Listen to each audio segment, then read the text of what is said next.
All right then. Hello everyone. Welcome to Southern College of Optometry's October webinar on why SCO, the student panel.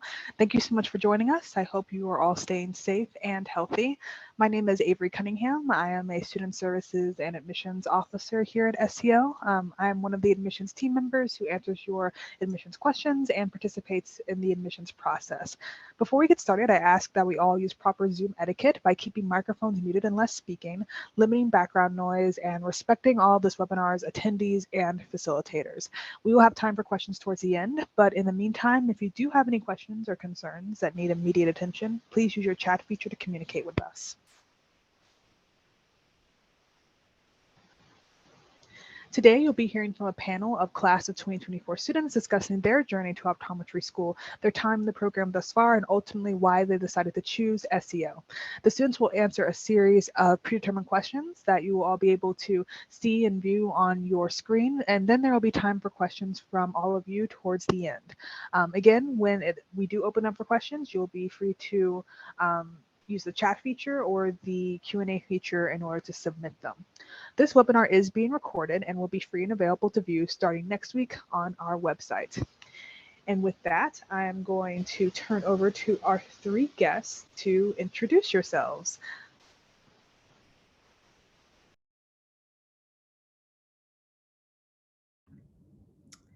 I can go first, Avery. Okay. Hey y'all, my name is Mallory Wright, and I'm from Charleston, South Carolina, and I went to Clemson University. I majored in microbiology with a minor in sociology.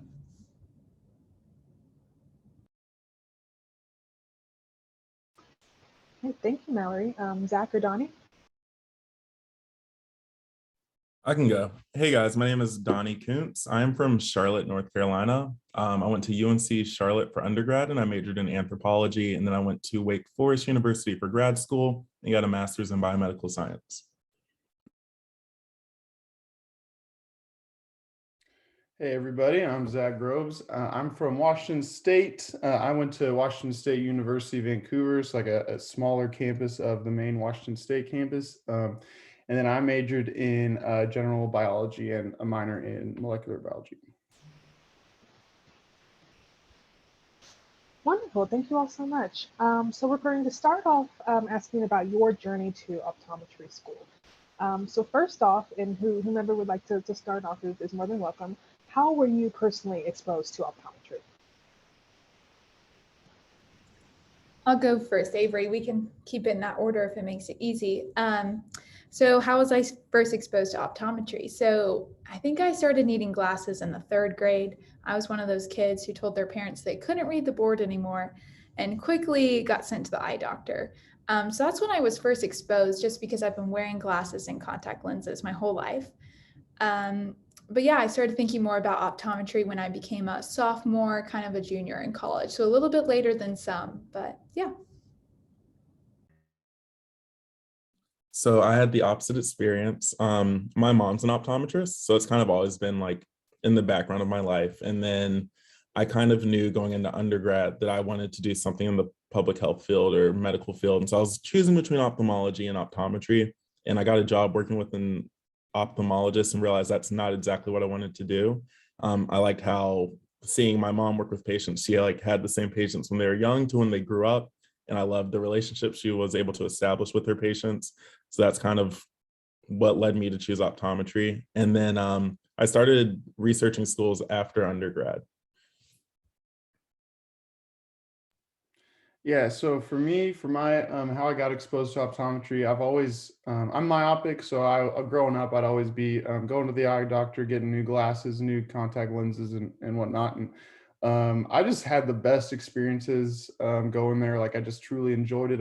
As a myope, coming out of there with new glasses or contact lenses, you're just amazed at what you can see. So I just really loved that aspect of it. And it was definitely like the only doctor that I really enjoyed actually going to. And yeah, I just thought it would be a great career to get into. And then for optometry schools, yeah, same as Donnie. I kind of just after I graduated undergrad, that's when I kind of just started looking, or towards the end anyway, I started looking at some schools and whatnot. Yeah. Great, thank you. And then Mallory, how did you begin researching optometry schools, or when in your academic journey did you begin researching optometry? Yeah, so like I said, I was always a microbiome major, but I decided I was interested in optometry after shadowing in between my sophomore and junior year. So for me, a big thing was the location of a school. I'm from the South. I've always lived in the South, and I didn't have much interest getting out of the South. So I started looking up schools around that sophomore, junior year, specifically looking at the schools in the southern region of the US. Um, but yeah, that's when I started looking.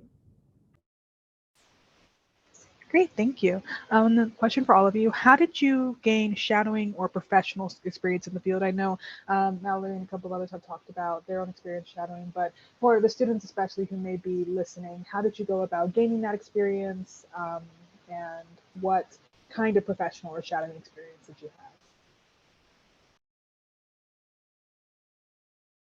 have? I guess or do you want to go, Mallory? No, you go, Donnie. Okay, so for me personally, as I said, my mom's an optometrist, so I was able to work at her office since I think I started junior year of high school, working at her office. But then as I went to undergrad and as I grew as a young adult, I started reaching out to optometrists because my mom obviously is a couple of generations removed from optometry today for applying to school. So I reached out to a lot of younger doctors. And in my experience, I found that a lot of optometrists really appreciate, they want to get you into optometry school. They want to expand the field. So if you just like go on Google and type in like eye doctors near me or something and just like call the front office, be like, hey, I'm interested in optometry school. Does this doctor have some time to meet during lunch? And if you get like a lunch meeting, you can ask like, hey, I'm really interested in shadowing or just seeing what optometry actually is. In my experience, the majority of them have time available to let you just come in the office, see them for a day, or maybe like do a week of shadowing them. Yeah, that was my experience was really similar, or in some ways similar to what Donnie was saying.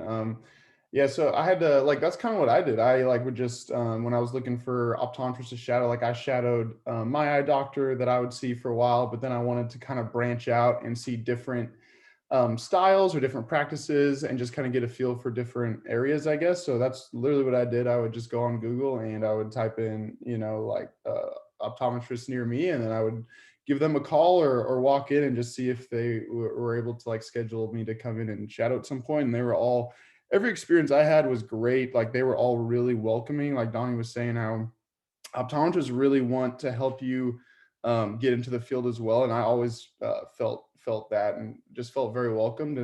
And they really enjoyed like when I was, sitting in on and watching the exams and whatnot. They were really interested in like sharing different things with me and always checking to see if I had questions and stuff like that. So yeah, that was kind of my shadowing experience. Yeah. So when I reached out for shadowing, I shadowed at two different places. So one in Clemson, I reached out to a bunch of practices. That's where I went to college. And I just found one that was literally, I could walk to it from my apartment in undergrad. And I would go shadow there once a week. And the same thing, they were really excited, especially they were in a college town. So they were really excited when they had college kids want to come in and shadow. So that's partly what I did. And I just kind of set up a schedule to come in on my free day. And then I also shadowed during the summer at my own optometrist at home. And so she's the one who had been doing my eye exams. And so I just asked her, can I come in one day and just hang out with y'all? So it was really cool because if something cool was coming into the office, she would let me know and tell me to come in so I could see it. But yeah, they're always very friendly, and shadowing's great because you want to learn if it's a profession that's going to be good for you and good for your lifestyle. So it's really the best way to determine if that's the profession for you is actually going in there and shadowing. Yeah. Great, thank you. And did any of you participate in any pre-optometry or pre-health clubs? And if so, how did this help you on your road to optometry? So Clemson didn't have any pre-optometry clubs when I was like in my freshman, sophomore year. They started one right when I was leaving Clemson, so I didn't. But I really wish I had, and I wish that we had one when I'd started out. So if your school has one, definitely join it. Yeah, UNC Charlotte had one, and I don't think we met every month, but during our meetings, we'd try to bring in like outside optometrists to come speak, and that would present you with an opportunity to like establish a connection or maybe find a mentor, and then maybe that's the person that will let you shadow over the summer or something along those lines. So it was pretty helpful in like getting your foot in the door, so to speak. Yeah, WC Vancouver didn't have one either. So yeah, I guess I definitely wish, I remember really wishing that there was one there, but looking back, like it's definitely beneficial, but I think it's cool that, you know, like in Donnie's case and then Mallory and I's case, like it doesn't, you know, you can, I don't think you should feel behind if for some reason your school doesn't have one, because it's definitely possible, you know, it's great on the resume and everything as well, but it's also doable getting in schools and whatnot if you haven't had that exposure, which is cool either way. Wonderful, thank you. So next, talking about your application experience a little bit. When did you all complete your application relative to the application deadline? So I started my application right when it opened, and I think so it opened in early August, early July. Avery will know better than me, but I had it submitted within the week that it came live. I'm just kind of crazy like that, and I wanted everything to be done before school started back up. So my advice is to submit it as early as you feel comfortable. Yeah, I was similar, as the same time frame as Mallory. I think I got it like mid to late July. I think that's when it opens. So maybe within like the week of it opening, I submitted mine. So mine was a little different. I didn't end up submitting until I want to say like maybe November or December, because originally I was kind of planning to take a gap year in between undergrad and optometry school, and then I was getting through the summer and I was like, you know what, like I kind of would just rather go back to school instead of taking a whole year off. So then I just then I signed up for the OAT, took that, and then kind of I was definitely later in the process, but it all worked out. So either way, like it's great. Like looking back, it would have been nice to get it done early, but at the same time, you know, I'm here, so I'm fine with it. Thank you. And then if you wouldn't mind talking about your OAT experience a little bit, like what was the prep experience versus, you know, the test taking experience? Yeah, so I took the OAT once. I took it, I think in June of, if the application opened in July, I took it that June. So I took it pretty close to the start of the application cycle. For the prep, I think I just used a Kaplan book and just kind of read through it and took notes.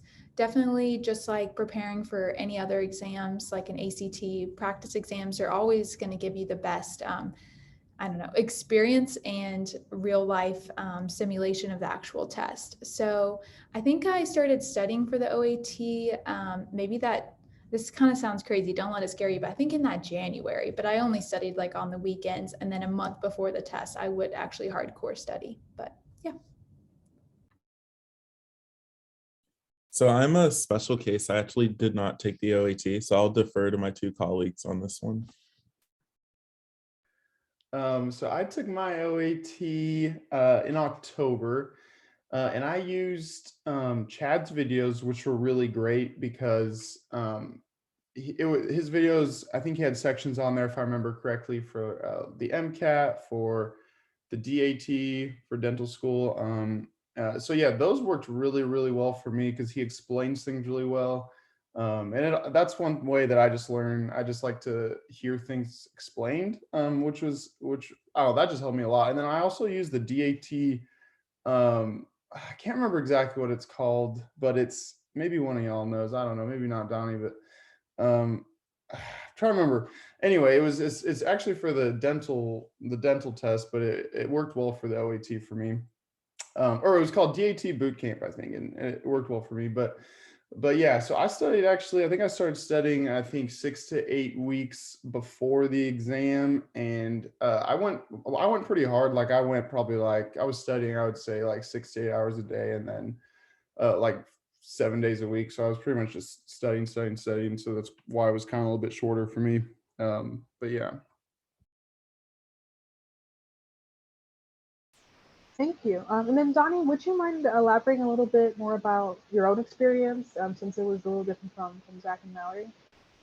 Sure. So as I mentioned, I did not take the OAT. So after undergrad, I wanted to get more of a hard science background because I did my undergrad in anthropology. So I went to grad school, and for grad school, I took the GRE. And the grad school program I did was partnered through Wake Forest School of Medicine. So it actually came with a component that had MCAT prep. And since this MCAT prep was kind of already given to me, I just studied for that and took the MCAT instead. So when I was applying to optometry school, and this kind of gets into the question I see up on the board, like what are the roadblocks or frustrations? So for me, since I didn't have an OAT score, I had to contact different optometry schools to see if any would like take my GRE or my MCAT score or some combination of the two. So that was my experience. But in terms of like actual test taking or prep, my study time was pretty much the same as Zach and Mallory. You'd study most of the day for at least a month before the test. And then the one suggestion I would have when taking like a standardized test of that nature is when you take the practice test, take it at the exact time that you're going to have your real test and like take the same amount of breaks, like schedule it and practice it as if you're taking the real test, because that will prepare you for the test day. Thank you so much. And did any of you experience any frustrations or roadblocks during the application process that you'd be comfortable sharing and talking about? Yeah, for me, I think the most difficult part in applying to any optometry school is getting the recommendations from your undergrad professors. I went to Clemson, so my school was pretty large, so my classes were really large. So sometimes it's difficult when you're in a chemistry class of 100 people to stand out to that chemistry professor.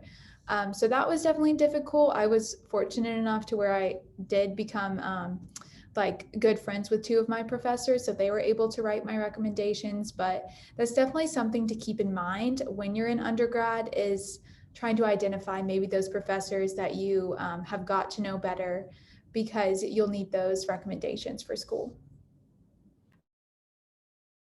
Yeah, and to reiterate on what Mallory said, that's definitely a big challenge of roadblock, is trying to stand out or trying to have that like faculty that will come to bat for you during the application process. So definitely be on the lookout to eat if like you did well in the class, or if you went to office hours, even if it's like a sophomore, junior year teacher and you're applying your senior year, just like make sure to email them maybe like once a month or once a semester, just to keep that relationship going with them. So when the time comes when you are asking for a recommendation, they'll be more than happy to do it for you. And I think another way to kind of get to know those professors and kind of stand out a little bit too is if they have any research or anything going on. If that's something you're interested in anyway, like I know, getting to know them through that, like being interested in their research, trying to join the research lab or whatever, that definitely helps a lot, because I mean, they get to see your work ethic, they get to, get to know you and everything. And that's one thing that helped me a lot. But for like different, I guess for this question, any frustrations or roadblocks, I can't really pinpoint any right now. Like the letters of recommendation was a really good one, but there aren't any that come to mind other than that. Great, thank you. And then what was the SCO interview experience like for you? Yeah, I love my SEO interview. Here, it's really more of a conversation. They're not trying to intimidate you. They're not reading off a sheet, trying to figure out if you meet all these qualifications. If you have an interview, then they know that you're intelligent, and they are excited to meet you. And that's all they want. They just want to meet you, get to know you, and kind of see what it would be like if you were a doctor and a patient in a room. What's your personality? So very relaxed. Yeah, my experience was the same way. By the time you're like 30 to 40 minutes into the interview, you realize like, this is just like a conversation with a friend. You don't feel stressed at all. And I think they realize like on interview day, you're like a ball of anxiety, and they just do their best to like put you at ease and just have a regular conversation with you. And yeah, I think it was about an hour. I'm not 100% certain if I'm remembering that correctly, but I think it's like an hour-long interview with someone, or maybe it's like a 45-minute time. but it's not stressful at all. Yeah, I had the same experience.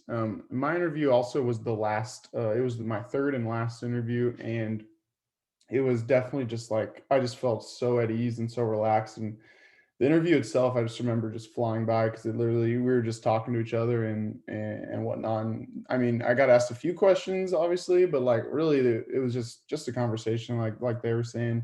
And so yeah, it went really well, and I was just really impressed with how when I came to interview, being from Washington State, so a little bit farther away, SCO sent a couple other students, a second and a third year from Washington State, to come and meet me and stuff. So I was really blown away by that because it just made me feel really at home and welcome and cared for, I guess. Thank you all so much. So now getting into the specifics of why you chose SCO. Starting off, what was it about SCO that made the greatest impact on Yeah, so I think part of it was the interview. I felt really comfortable. I really only interviewed at 2 schools. I only applied to 2 schools. So I was having a really tough decision. And I think, SEO is a great academic school and there's so many perks of coming here, but you're going to spend 4 years of your life at school and it's going to be a really stressful time. So you want to surround yourself by people that are going to uplift you and support you and encourage you. And I really did feel that, and I continue to feel that here. And so that really stuck with me after, my whole experience coming to campus. I think for me, a lot of people say the academics, but for me personally, I just kind of like fell in love with SEO on my interview day. And I just like, I think this was my second optometry school interview, and just like seeing the city of Memphis alive, and like it was someplace I could picture myself for the next 4 years. There's like a lot of food to do. There's professional sports if you need to, blow off steam after an exam. There's like a social aspect, and then as well as like the academics. I just like saw this city and SEO in particular as a place where I could grow as a young adult and really come into my own. Yeah, I definitely agree with all that. And I kind of, I guess, mentioned a little earlier, but just how I really just enjoyed how kind SEO was to me when I came. And it just made me feel, I mean, not that the other schools weren't kind to me or anything, but I just felt like SEO really went out of their way to like make sure that I was feeling at home and everything. And yeah, I think the board scores were great. That was a big aspect for me, I think. And then and I really like just some of the other aspects of SEO. Like we have the practice center, or the Hayes Center for Practice Excellence, which is something specific to SEO that really helps you like with career placement and like job opportunities and things like that. And that was one thing I really liked. And then I'm just trying to think what else, but it was really just the way that I felt when I got here. I just felt really welcome. And since being here, I've just noticed that all faculty and everyone at SEO really, like, if there's something specific that you like want to do in optometry, like they really help you find your area, like your niche. And they just really want you to be yourself and find what you're most interested in, which I really appreciate. And I think is really cool. Great. So specifically talking about your visit to campus and a campus tour, if you were able to visit the campus prior to applying or enrolling, what was that experience like for you? Yeah, so I was able to visit the campus on my interview, and that was actually the first time I'd been to Memphis. But same thing, just very friendly, very open. You'll get a tour by a student, and students are great because they're just really excited to show you what life is like as a student. So yeah, it was really exciting. You get to ask a lot of questions. And I loved seeing our eye center, our clinic. It's 3 stories, it's huge. You see a bunch of patients in there. So yeah, it was really exciting. It feels really real when you get to step on campus and see it. Yeah, my experience is the same as Mallory's, where my first time seeing SEO in Memphis was the interview day, but the actual tour day, it was wonderful. I really appreciated like all the insight I got on the tour. I know that SEO tries to match, so Mallory Zach and myself, we are student ambassadors, and they try to like get a diverse group of student ambassadors, which will lead you guys on tours when you do tour. And so they try to match us up with like some type of regional similarities, or maybe went to the same college or university. And so I got someone from North Carolina, so it helped me feel more at home and more at ease. But yeah, I just love the tour. I love that like after the tour, my tour guide reached out and, was there if I had any questions about SCO that would come up later on.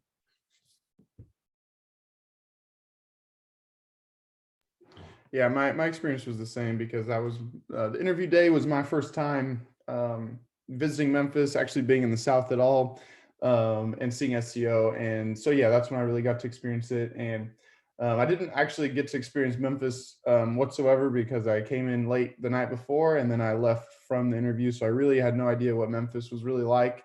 But I got to see SCO, and that's really what like sold me on it, was just how great everything was when I toured.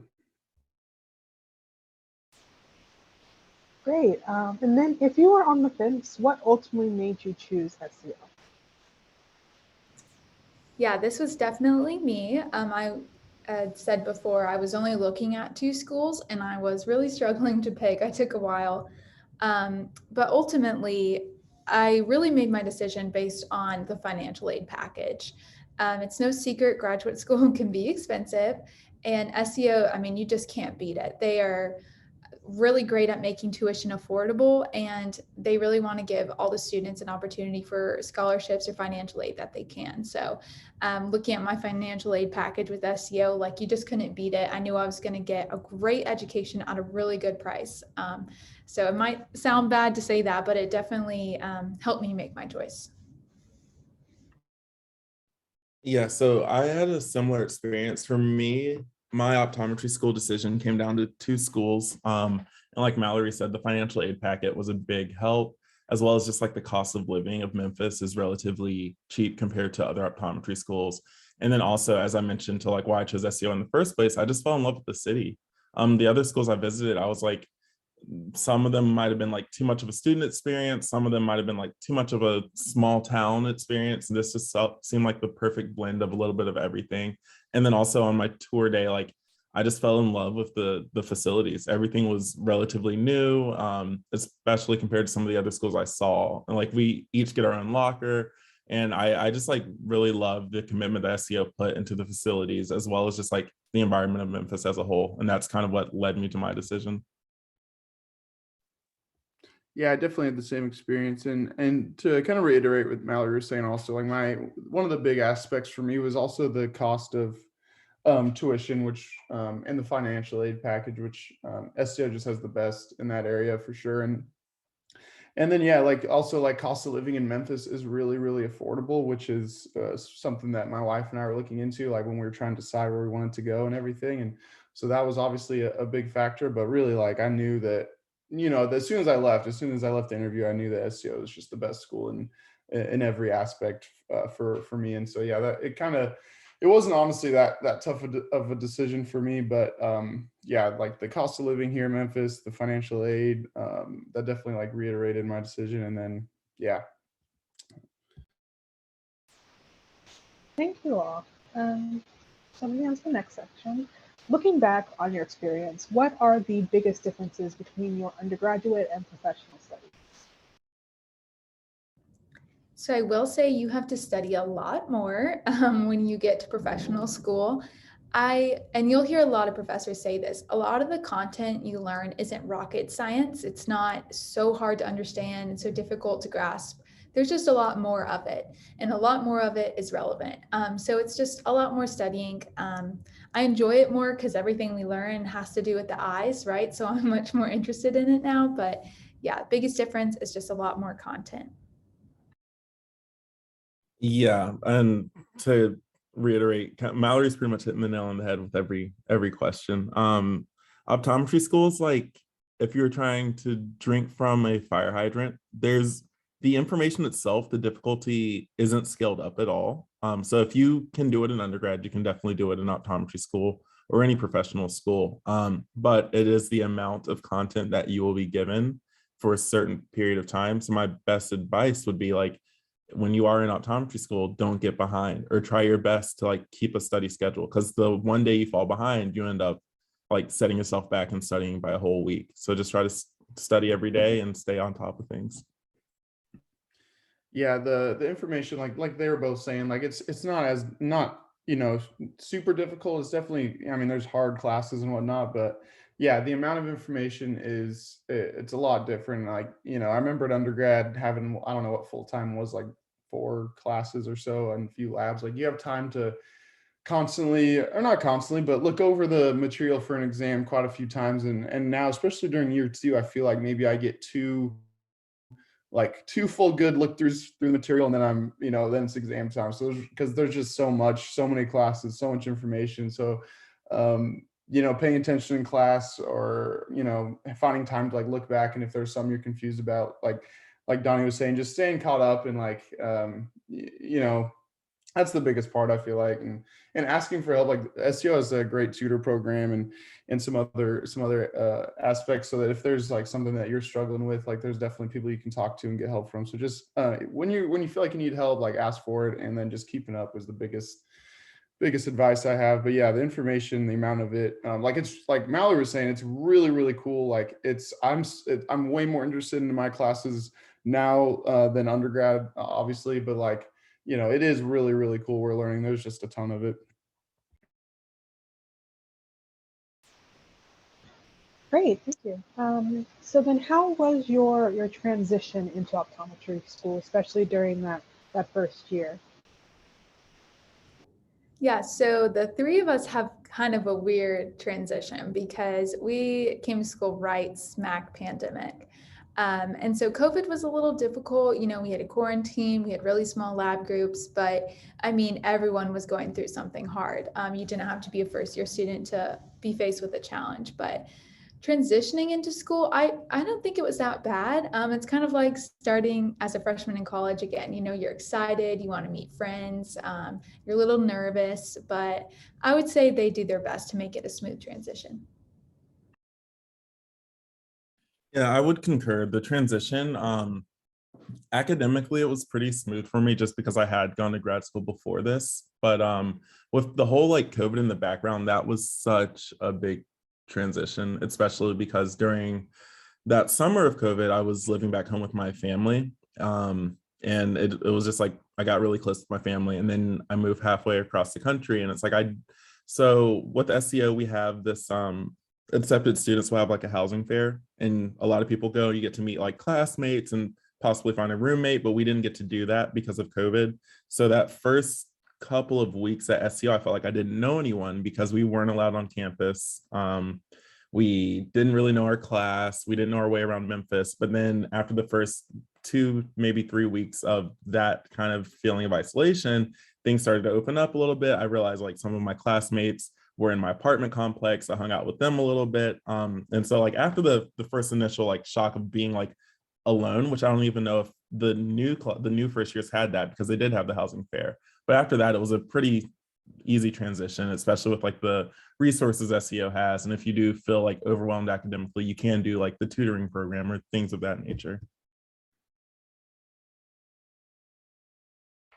Yeah, so the transition for me, it was fine academically. Like it was definitely strange. I don't know. It started off fine. Like I think it started off, like well and everything, and then after a while, just COVID going on, and just being inside a lot, not having like class on campus, kind of just like, I don't know, maybe bogged me down a little bit or so. I don't know. So that was something specific to me. Maybe just being inside a lot studying was just like kind of like got a little, just like, oh, this kind of sucks. But I think it was just the season of COVID, and I think everybody went through that at some point during COVID.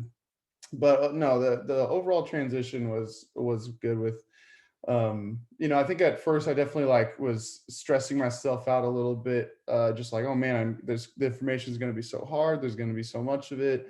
And there is a lot of information, and some of it's hard, but it's really doable. And I feel like at first I was definitely more stressed out than I should have been. But no, the transition overall was good. Yeah. Great, thank you. And do you all feel that the experience so far matches, exceeds, or falls short of your initial expectations? It definitely exceeds my expectations. As hard as school is, I love it. I've always loved school, but I love it so much. I've been really happy with it. Yeah, I love optometry school. It is so cool and so rewarding, especially with like our theory and methods labs where you're learning new skills that you will definitely use like on a patient. Every time I learn a new skill, it's like the happiest moment of my life, like each time, just because it's like you can stop and really appreciate like the journey it took you to get here and like how you're almost right there at the door to like finally becoming an optometrist and getting to see people. Yeah, I 100% agree with that. Like, especially this second year, I honestly, it's a lot busier, but I love this year too. Yeah, because we get to learn a lot more like skills that Donnie was talking about, like skills about like fundoscopy, like looking at the back of the eye, or BIO, and looking at the retina, and then looking at like the cornea, and all these different skills that it just like I remember shadowing and thinking like this is the coolest thing. Like I can't wait to be able to do this, and now we're actually doing it, and it's just the best thing. And also we've been this year we've been getting into school screening, so we'll go to some schools and some areas and do the screenings on the kids, which is just a blast. And then we also get to follow around some fourth years in clinic and sitting on the exams, and it's not just shadowing though. For in my experience, like it's been like they will have you do some of the skills, some of the other things. They'll talk to you about every single thing that they're seeing, and so it's really, you're really kind of a part of the exam. And so that's just been really awesome to like, wow, we're really close to, seeing our first patients. We're really close to like be doing all of this on our own. And so yeah, it's just this second year, it's busy, but it's just been really, really rewarding, I think. And it definitely feels like Donnie's saying, like we get to really appreciate the process, and then it like it's cool seeing like our hard work pay off and us finally being able to learn these different skills. And it's also really cool in lab when we're practicing BIO and you just look around and you see everybody with their headsets on, it's dark, and you see just like lights flashing everywhere. And I don't know, it's honestly just a blast. But yeah, it's been great. It's definitely exceeded my expectations for sure.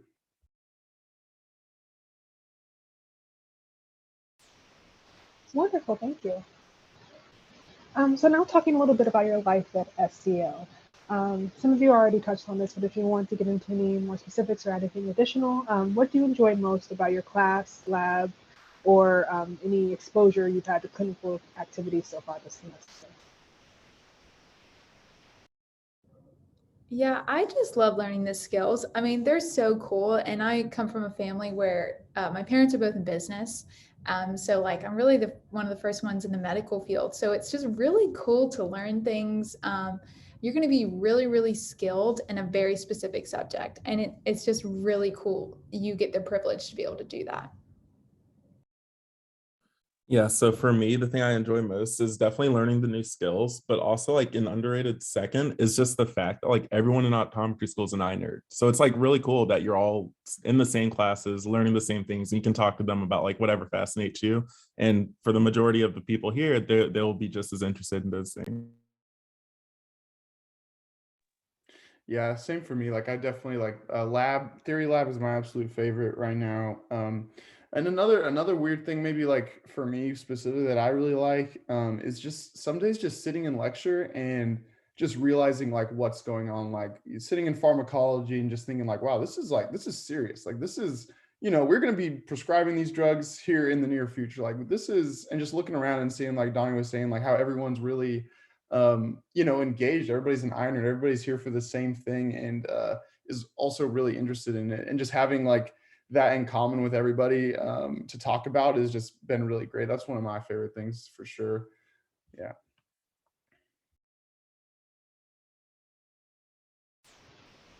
Great. And what are some things you are looking forward to later in the program as upcoming third years and potential fourth years? Yeah, so I think I'm really excited to get more into the more specific like aspects of our clinic. So peds, I'm really excited to do some more stuff with kids. I think the school screenings have made me realize I really do like working with kids. So I'm excited to start seeing them in clinic. I'm excited to start working with some of the doctors that we've had in lecture and actually get to see them and work together with them. So I think it'll be very rewarding when we start to get to work with patients. Yeah, so I'm really excited about that. Yeah, so as a second year, we're in a lab. It's the same lab that lets us go out and do school screenings with elementary school kids. It also lets us shadow third and fourth years in the clinic. And so like just being in the clinic already as a second year, sometimes you might get lucky and the person you're shadowing will let you do a test or two, but I can't wait for next year to actually like be seeing my patients and like trying to figure out what's wrong with them or trying to diagnose them or assess them and then reporting to the staff doctor. I'm like, it's gonna, I don't know, I feel like something, it's gonna be like a magical moment where like everything that I've learned the past 2 years will finally like click and I'm like gonna be doing it. And I can't wait for that to happen. Yeah, same here. I'm just really excited to start seeing my first patient. So yeah, we start our first patients in May. So I guess like 6 or 7 months from now, which is really crazy. So I just cannot wait for that. And everything that Donnie was saying, just going through that whole process, like talking with our staff doctors through what we've like our findings and just being in that area and finally getting to put to use the information that we've been learning for the last few years. And yeah, so that is just my like I am so excited for that. And it's been a great taste just being in the clinic a little bit here and there and like like being ocular disease or like pediatrics or different areas and just kind of seeing how things are done differently in each section. And it's just been really has gotten me even more excited for next summer to start and yeah.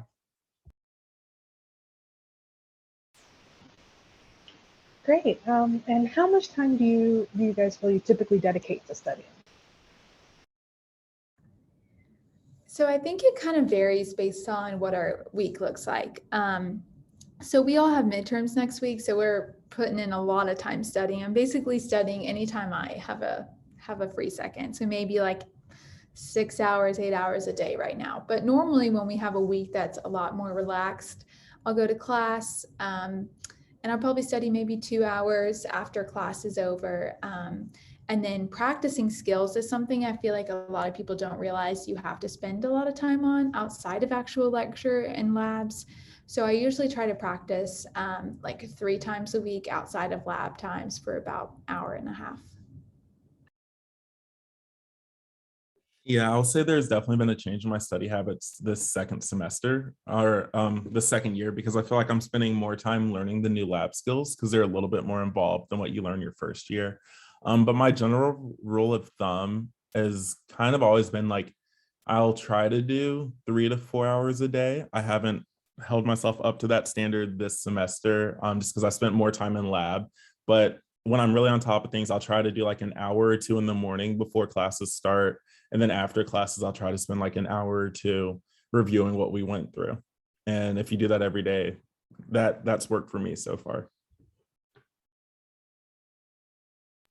Yeah, it definitely comes in waves with the studying. So there's for me like after the midterms, I usually I like don't do a whole lot of like extra studying other than of course like lab skills and whatnot, but I don't do a ton of extra studying during the first few weeks after like a midterm.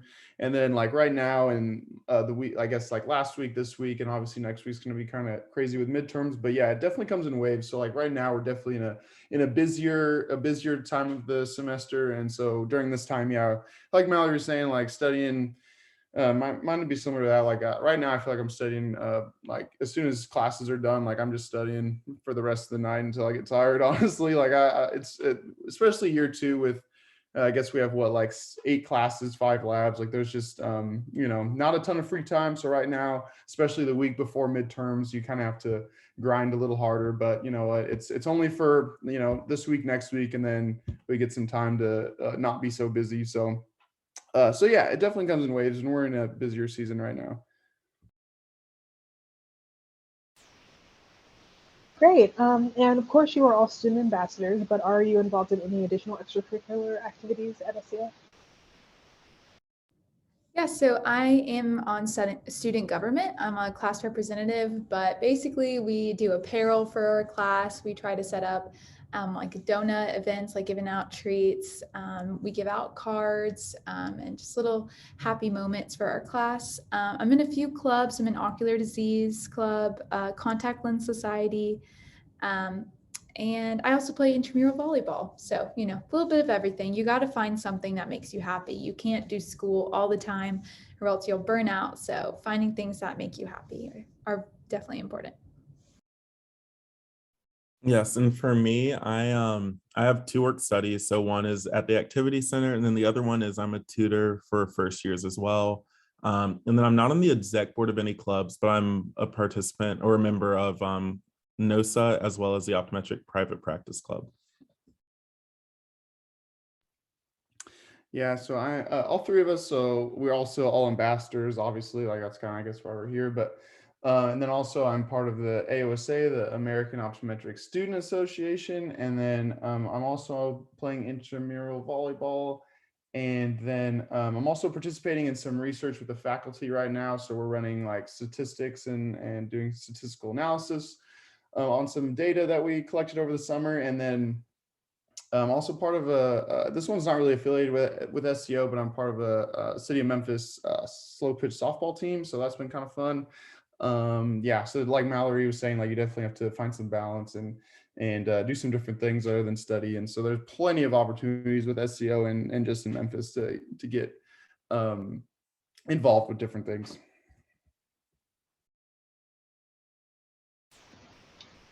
Great. And then I know right now, of course, as you all said, it's a pretty busy time, but how do you, under normal circumstances, manage your free time? And then how do you like to spend it?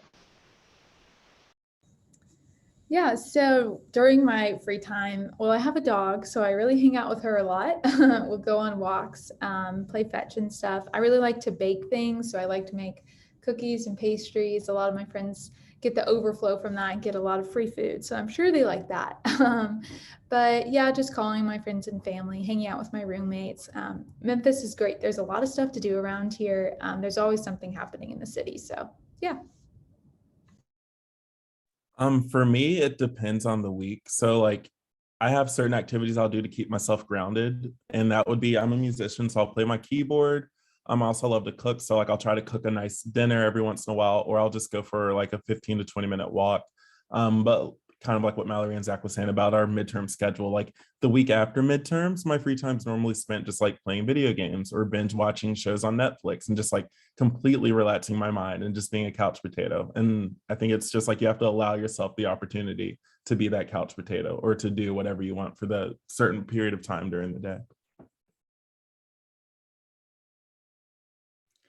Yeah, I definitely agree with all of that. So yeah, what I do, I guess in my free time really is, yeah, like right after midterms, I feel like most of my free time is spent like hanging out with people and doing social things and whatnot. And then obviously, of course, like binge watching Netflix.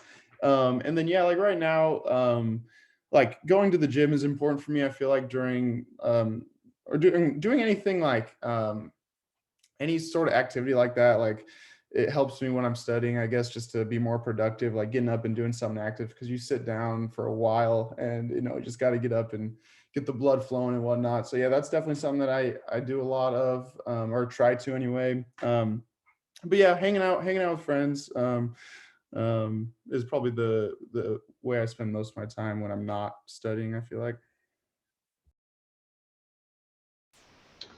Thank you. And then how would you briefly describe your experience living in Memphis so far?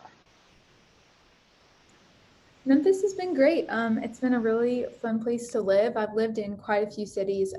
My family's moved around a lot. So yeah, I've really enjoyed it. Like I said, like at the very beginning, I'm from the South and I've always lived in the South. So it's been really good. People here are very friendly. The food's really good. And yeah, it's been a fun place to live, especially as a young adult. It's been good. Yeah, I'm from Charlotte, which is a landlocked city, and so I've really enjoyed just like living along the Mississippi River. It adds like a little extra flair to your walks, and you can just like see the sunset across the Mississippi or just like get that fresh breeze. It's really cool. And then the food scene in Memphis is wonderful. So I love like exploring different hole in the wall, like mom and pop's places to get food. Yeah, I've definitely fallen in love with Memphis since we've been here. Like I love, yeah, I love the food. I love the whole music atmosphere, Beale Street, downtown. I love the different like, I guess, quirky things that Memphis does, like trolley nights and other different activities. And I love the sports teams and the Mississippi River. Like I truly love almost everything about Memphis. Like it's just a cool city to live in. Like the roads suck. That's one thing that I don't love, but you know, there's a lot of really cool things to do. And so, yeah, I truly love Memphis a lot. Thank you. And then our last question for all of you. Is there anything that surprised you about optometry? I think one thing that I was surprised by is just how many people from different areas of the country come to Memphis. I know that's specific to our optometry school, but it's just really cool because optometry is kind of a small field. And so, I mean, I've got to meet Zach from Washington, right? Like that's so cool to me, getting to meet people from really different areas of the country. So it's cool to see how people from different walks of life can come together, and really share our mutual interest in it. So in optometry. So yeah, it's been really cool. I think the thing that surprised me most is more academically speaking, because in undergrad, I was never a student that took like the 18, 20, however many like credit hours. I would always be more towards the low end. And in optometry school, you're taking the higher credit hours. And it's just like, I guess it's because a lot of your classes have overlap, but I've been really surprised like how well I'm able to keep up with a lot of the material when like I never really thought I would be able to. Like I was always worried that like I would just barely treading water in optometry school, but so far it's been going well. One thing that's really, I guess, surprised me, I guess it makes sense, but I just never really thought about it, is just how smart everybody is, I feel like. You know, because you're an undergrad and you take like a biochem test and the average class score might be like I don't know, like a 70 or something. And here, like consistently with our class, and it's actually really annoying, is the average is consistently like no matter what class it is, it feels like the average for an exam is like a 90 or like an 88 or something. And it's just like it's great, honestly. Like I love how smart everybody is, but also like I hate it because it's crazy how everybody's so smart, but it's kind of a funny thing. But yeah, that's something that really has surprised me a lot.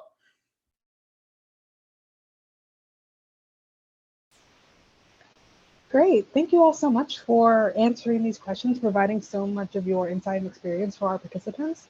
Now we'll open it up to any questions from our guests. So all of those participating, please feel free to use the chat feature or the Q&A feature at the bottom of your screen to ask any questions of our guest facilitators, and we'll be sure to get them answered. Alrighty, we have one from John. Do you have any classmates that started later in life? Is it possible for people to get accepted having obtained an undergraduate degree years before applying? Let's see, I can answer the second half of that question, but does anyone want to talk about any peers that you have that started optometry school a little bit later? Sure. So how old am I right now? I think I'm 27. So I started when I was 26. So I'm one of the older people in my class, but there's several even in their 30s. So it's definitely possible to get accepted when your undergraduate degree came years before. I think you just need to emphasize like the amount of experience you have in comparison to other students. So get those shadowing opportunities or work in the field, and just really emphasize that in your application process. Great. Thank you so much, Donnie. And to address the second part of your question, John, it is certainly possible to get accepted having completed an undergraduate degree some years before. Depending on the time frame, you may be asked to retake some courses, but a lot of that conversation comes up once you start the application process. If I could add one thing to that, I feel like most of I guess I shouldn't say most, but there's a good portion of our class that's about the same age as Donnie or a little older. So like, you know, late 20s, maybe, you know, even 30 or so. But so it's definitely doable. Like it's definitely doable. And we have a lot, I feel like our class has a lot of like 27, 28, 26-year-olds. So yeah, it's, you see, I feel like it's pretty common. Great, thank you, Zach. And then we have a question from Grace. What made SCO stand out amongst all of the other optometry schools? Grace, I wish you could see the clinic, because that is really what SCO I feel like does best. We are one of the largest, if not the largest, eye-specific clinic in North America. So it's huge. We see like 360 patients a day in this clinic alone.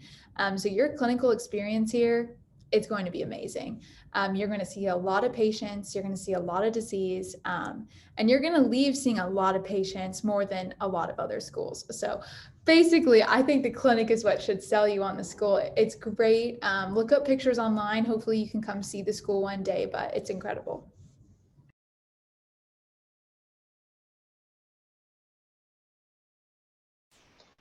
Great, thank you, Mallory. And then a question from Michaela. You mentioned that you have to study every day. How do you find balance and not feel burned out? I think it's important to make a schedule. So for me, as I mentioned, I like first year we had our classes in the morning. So I would do 2 hours of studying in the morning before class and 2 hours after class.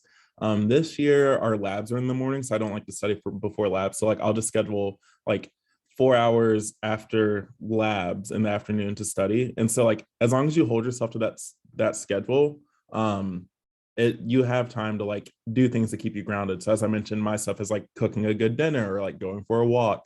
And so you just have to really hold yourself accountable to studying when you need to study. And then when it's time to relax your brain or play, go play. Allow yourself to have that free time as long as you've scheduled it and you're not just like haphazardly studying a little bit and then playing a little bit. You just have to separate your work and your play time and hold yourself to it.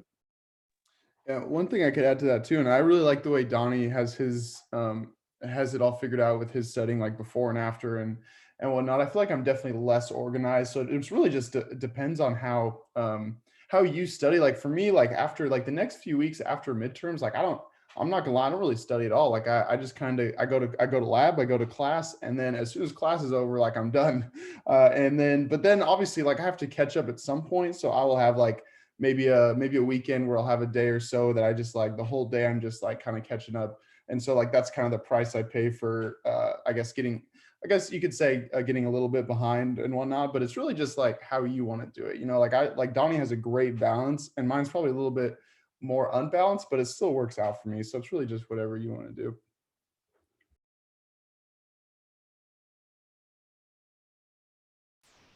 Great, thank you. And then, oh, Mallory, you saw the comment from Grace. Awesome. And then we have a question from Megan. I was wondering if students are assigned mentors or faculty advisors. I could definitely say you are assigned faculty advisors and you are kind of paired with an upperclassman when you enter. But for our panelists, you guys want to talk about your own experiences with your advisors and mentors? Yeah, so you'll all get an advisor, like Avery said, and then you'll get like a big sib, which I'm pretty good friends with my big sib. Not everyone's super close with them, but my big sib's named Kimberly. Love her. I reach out to her all the time. She's great. So yeah, you'll have those pre-assigned mentors, but honestly, like getting to know the TAs in the upper classes and stuff, there's a lot of students who want to help you. So yeah, you definitely have assigned ones, but it's also kind of just who you gravitate towards.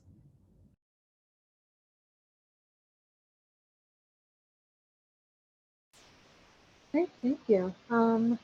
So any other questions from any of our attendees, either in the chat or in the Q&A feature?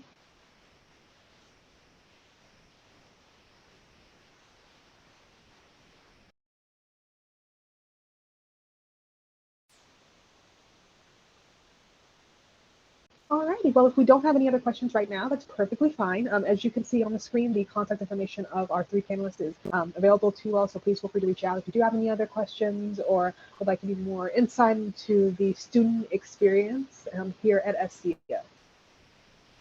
So that brings us to the end of our webinar. I know we have covered a lot of information, but I hope this experience has been of assistance as we start on your optometric journey. Our next webinar will be on Monday, November 22nd, and the focus will be on the wide world of optometry. So this will be an opportunity for you to hear from current SCO residents who will talk about some of the specific specialties within the field, such as primary practice, vision therapy, and contact lens, and give you a little bit more insight information into the options that are available to you when you're looking for a specialty to explore in the field. If you haven't done so already, I invite you to request more information by signing up for our inquiry form. You'll receive a personal advisor and a personal brochure with information relevant to your goals and experiences. The registration link for our next webinar will be posted on our website next week. Thank you so much to our student ambassadors and our guests for participating and for sharing so much wonderful information about their experiences. A special thank you to all of our attendees who have joined us. We hope to see you on the next webinar in November. But in the meantime, have a great rest of your week and take care. Thanks, everybody.